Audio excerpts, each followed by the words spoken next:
30대 콘텐츠 제작 PD가 사업에 실패하고 깨달은 점이 있습니다. 제 이야기입니다. 회사는 망했고 사람은 떠났고 남은 게 없었습니다. 근데 하나 건진 게 있었는데요.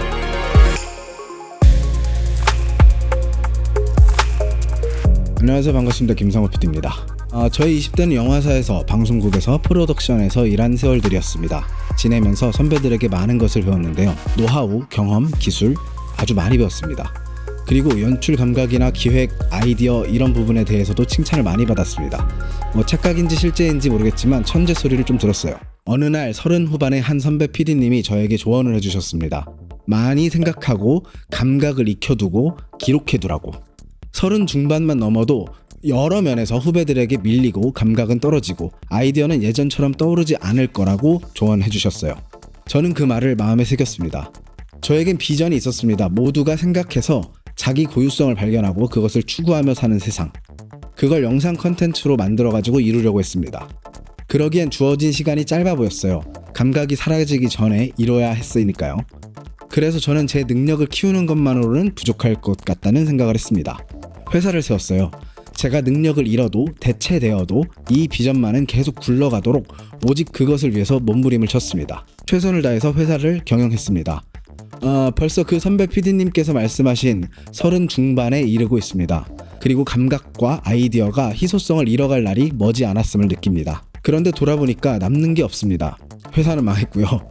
가르친 후배들은 떠났습니다. 회사가 망해도 평생 함께하겠다라는 말은 거짓말이었습니다. 모아둔 돈도 없었습니다. 열심히 만든 컨텐츠는 제 것이 아니었고 제 비전이 마음에 든다며 다가온 사람들의 컨텐츠도 많이 만들었지만 계약이 깨지고 관계가 깨지고 IP는 통째로 다른 곳에 팔려가 버리기도 했습니다. 사람도 회사도 컨텐츠도 지키지 못했습니다. 제 부족함을 압니다. 사람을 대하는 방식도 사업 역량도 사랑하는 방식도 형편없었습니다. 그런데 저는 괜찮다고 여겼습니다. 제 권리는 중요하지 않으니까요. 세상을 이롭게 하는 컨텐츠를 하나씩 만들면 된다고 믿었습니다. 제가 기획하고 연출했어도 그것이 제 손을 떠나도 거기 제 이름이 없어도 상관없었습니다. 문제는 이겁니다. 제게 남은 시간이 많지 않은데 정작 제가 가진 것 중에 그 시간을 늘려줄 만한 것이 없다는 것입니다. 아무것도 남지 않는 저를 돌아보면서 저는 물었습니다. 내가 잘 살아온 게 맞는지.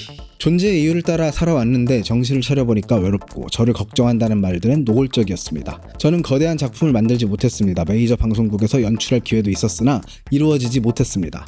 제 컨텐츠는 언제나 마이너했어요. 바닥까지 내려가 보니까 이상하게 하나 분명해졌습니다.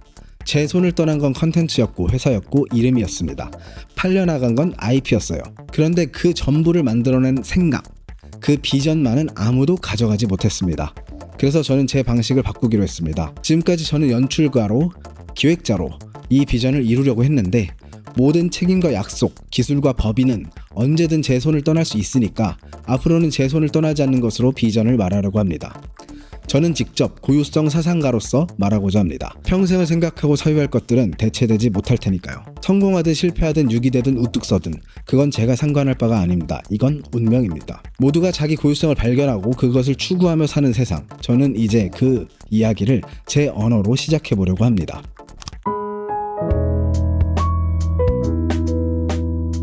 장례식장에 온 조문객은 죽은 이가 누군지도 모르고 관심도 없습니다.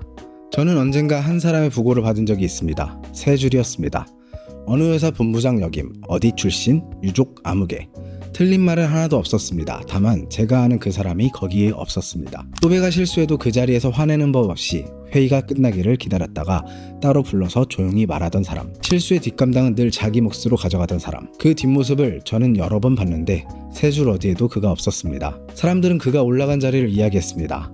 어느 회사를 거쳐 어디까지 갔는지, 그가 무엇을 했는지는 모두가 알지만 그가 누구였는지는 아무도 말하지 않습니다. 우리는 사람을 무엇을 하는가로 부릅니다. 김 대표, 박 이사, 무슨 회사 다니는 누구. 그런데 그 직함은 사실 내 것이 아닙니다. 그건 의자에 딸려 있습니다. 내가 일어나면 직함은 의자에 남고 다음 사람이 앉습니다.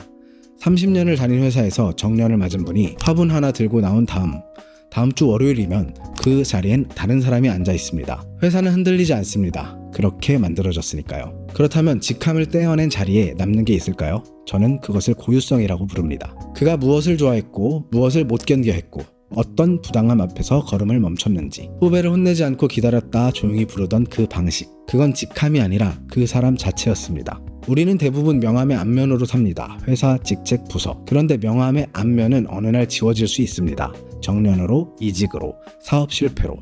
묻고 싶습니다. 오늘 우리의 삶이 세 줄로 접힌다면 그 세 줄에 당신은 있을까요? 당신이 무엇을 했는지 말고 당신이 누구였는지, 그 자리에 남는 것이 있는지.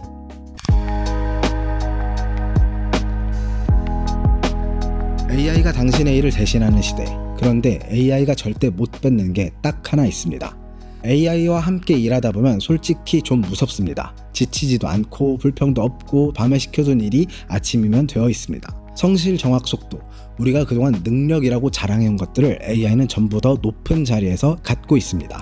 그러니 냉정하게 말하면 내가 쓸모로만 승부한다면 그 싸움은 이미 졌습니다. 한때는 지식이 힘이었습니다. 많이 하는 사람이 인재였죠. 그런데 이제는 지식은 검색하면 나오고 복잡한 계산과 추론은 AI가 정확하게 합니다. 창작마저 인간의 것이 아니라는 것은 이미 증명되었습니다. 그렇다면 우리에게 남는 건 뭘까요? AI는 무엇이든 해내지만 누구는 아닙니다. 좋아하는 것이 없고 못 견디는 것이 없고 어떤 그림 앞에서도 걸음을 멈추지 않습니다. AI에게는 세계와 부딪혀 쌓아온 자기만의 데이터가 없습니다. 그게 바로 현 존재만이 가질 수 있는 고유성입니다. 나만의 결로 세상을 겪고 그걸 해석하고 판단하며 쌓아온 나에 대한 기록. AI가 못 가진 게 정확히 그겁니다. 스티브 잡스 이후에 애플을 보세요. 뛰어난 후계자가 회사를 더 키웠습니다. 경영은 대체됩니다. 오히려 더 잘 되기도 했죠. 일론 머스크가 사라져도 그 회사들은 당장 망하지 않을 겁니다. 다만 화성에 가겠다는 그 꿈은 멈출 수도 있습니다. 돈 버는 일, 경영하는 일은 누구든 대체할 수 있습니다.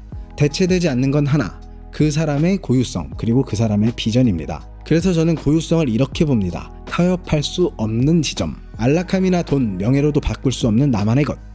넬슨 만델라가 감옥에서 27년을 견딘 건 그걸 포기하는 게 그에겐 더 큰 손해였기 때문입니다. 자기의 존재의 이유를 포기하는 것이니까요. 우리는 그걸 희생이라고 부르지만 사실 그건 희생이 아니라 가장 자기다운 선택을 했을 뿐입니다. AI는 어떻게를 무한히 대신해줍니다. 계산도 실행도 최적화도. 그러나 왜는 대신 꺼주지 못합니다. 무엇을 위해 그것을 하는가? 그 이유만은 오직 사람의 몫입니다. 비전이 있는 사람은 엔진이 아니라 항로를 정하는 선장입니다. 엔진은 더 좋은 걸로 교체할 수 있지만 항로를 모르면 아무리 강한 엔진도 목적지에 닿지 못하니까요. AI가 어떻게를 다 해주는 시대에 나만의 왜를 찾아야 합니다. 무엇과도 바꿀 수 없는 타협 불가능성. 그게 바로 대체 불가능성을 확보하는 길입니다.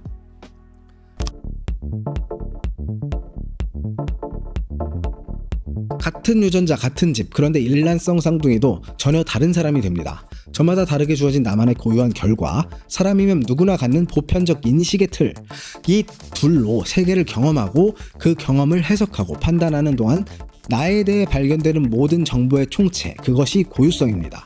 먼저 틀부터 보겠습니다. 철학자 이마누엘 칸트는 사람 안에 미리 들어있는 것은 내용이 아니라 틀이라고 했습니다. 무엇을 보게 될지는 정해져 있지 않지만 보는 방식은 이미 갖춰져 있다는 거죠. 지금 눈을 감고 축구공을 상상해보세요. 됩니다.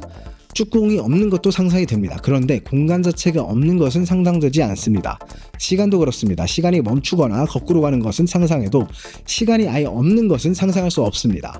우리는 무엇이든 시간과 공간 속에서 보고 무슨 일이든 원인과 결과로 엮어서 이해합니다. 그 틀을 배운 적은 없습니다. 세상을 경험하기도 전에 이미 가지고 있었던 경험 이전, 즉 선험적인 거니까요. 인식은 이 둘이 만나야 일어납니다. 밖에서 재료가 들어오고 안에서 틀이 그걸 엮는 거죠. 그러니 안을 아무리 파도 밖에서 들어온 재료가 없으면 틀은 엮을 게 없어가지고 빈손입니다. 골방에 앉아 나를 지어내는 것과 세계에 부딪혀 나를 알아가는 것은 전혀 다른 일입니다. 신것을 먹어봐야 내가 신맛을 좋아하는 사람인 줄 알고 거슬리는 일을 겪어봐야 내가 무엇을 못 견디는 사람인 줄 압니다. 근데 여기서 이상한 일이 시작됩니다. 이 틀은 모두에게 동일해요. 시간과 공간과 인과는 누구나 씁니다. 그렇다면 같은 것을 겪는 사람은 같은 결론에 이르러야 합니다. 근데 그렇지 않죠. 같은 신맛에 누구는 웃고 누구는 뱉습니다. 같은 이야기를 듣고 누구는 이 대목에서 찔리고 누구는 저 대목에서 옵니다. 다른 경험의 축적이 있다면 문제될 것이 없지만 같은 부모 아래 자란 형제조차 전혀 다른 사람이 된다는 게 문제입니다. 같은 유전자를 가지고 같은 집에서 자란 일란성 쌍둥이조차 완전히 다른 사람이 됩니다. 성격을 평생 측정해온 연구자들이 유전으로 설명되는 몫과 환경으로 설명되는 몫을 다 더해봤습니다. 그런데 절반가량이 남습니다. 유전으로도 경험으로도 끝내 설명되지 않는 것인데 학술적으로는 이것을 비공유 환경이라고 말합니다. 그건 실제하지만 대체로 무작위적이라고 보고 있습니다. 저는 그걸 고유한 결이라고 부르기로 했습니다. 유전도 환경도 아닌 그 자녀의 자리에서 같은 세계가 저마다 다르게 받아들여지는 겁니다. 정리하면 이렇습니다. 틀은 모두에게 공유되니 사람을 다르게 만들지 못합니다.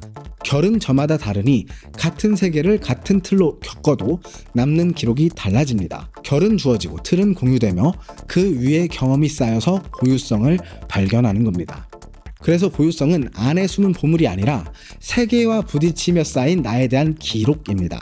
그리고 완성되지 않죠. 데이터가 쌓일수록 정밀해지고 틀린 건 고쳐집니다. 오랫동안 개를 싫어하는 줄 알았더니 알고 보니 개가 아니라 개 짖는 소리가 싫었던 것. 참기름을 좋아하는 줄만 알았는데 신커피보다 고소한 커피에 손이 가는 것을 보고 나는 사실 고소한 맛을 좋아하는구나 라고 깨닫는 것.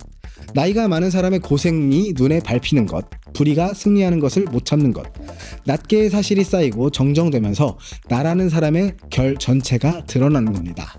여러분은 그 세상과 부딪혀 남긴 기록을 얼마나 읽고 있나요? 나는 이런 사람이라고 믿는 것 아래에 더 정확한 진짜 정보가 숨어 있지는 않는지 오늘 그 데이터를 하나씩 들여다보시길 바랍니다.